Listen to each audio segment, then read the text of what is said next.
Okay. So I hope that you double checked your quiz. You guys got this. You've been doing awesome. And so what we're going to do is just a really brief introduction into two-step inequalities. And then on Monday, we'll review this and kind of do some of the harder ones. But this is just a brief intro. And so I'm going to solve the first four with you. So please don't jump ahead. Just hang tight with the video. And then you can try some of the ones below. And depending on when you finish your quiz, you might have time to finish all of these, or you might have time just to practice a couple of them. But here we go. So here's our inequality, our first one. Let's go ahead and draw our line down, our inequality. And then it's just like an equation. And so when we did our equations, we had the multiplication number, which was the 2, and then the add or subtract number, which was the 5. And we always do add or subtract first. So we're going to get rid of the minus 5 first by putting plus 5 on both sides. Can't write. All right, so the minus 5 and the plus 5 cancel. We bring down 2x.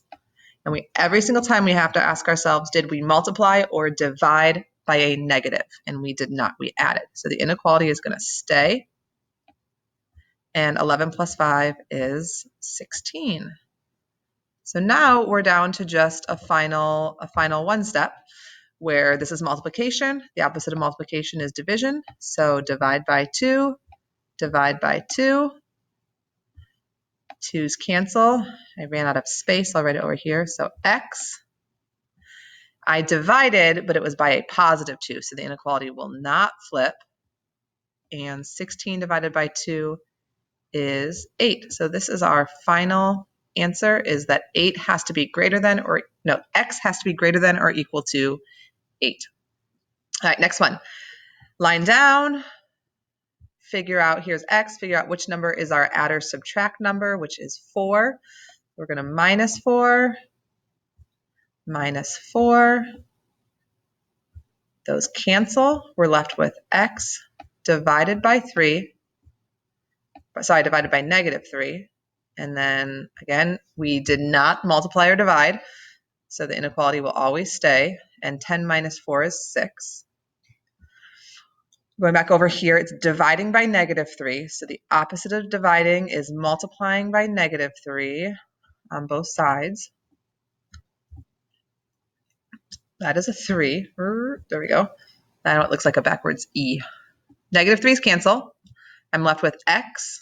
I can't fit it again. X. And then before you write your inequality, did you multiply or divide by a negative? And the answer is yes. We multiplied by negative 3. So our inequality should flip. And 6 times negative 3 is negative 18. My kids had dress as a pirate day the other day at school. So I looked up pirate jokes. So here's my pirate joke for you. What did the pirate pay for his peg and hook? An arm and a leg. Okay, that's it. Anyway, it made me laugh. All right, here we go. X is right here, times minus 2. Let's add 2.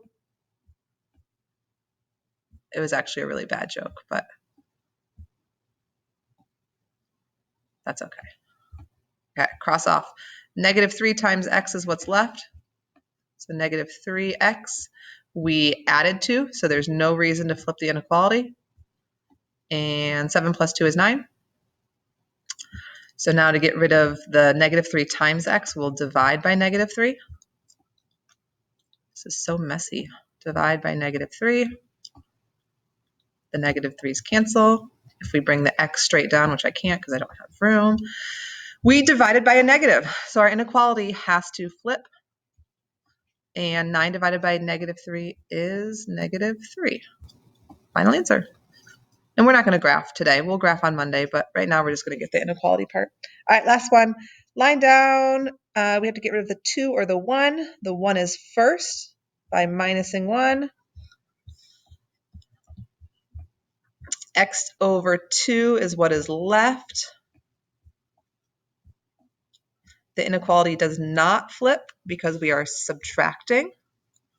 -3 minus 1 is -4. And then to get rid of the dividing by 2, we will times by 2. And we are timesing by a +2. It does not matter that this 4 is negative. It matters that we're timesing by a +2. So the inequality does not flip. And -4 times 2 is -8. So try some on your own and kind of see, it'll give you a little head start for Monday. And that's all.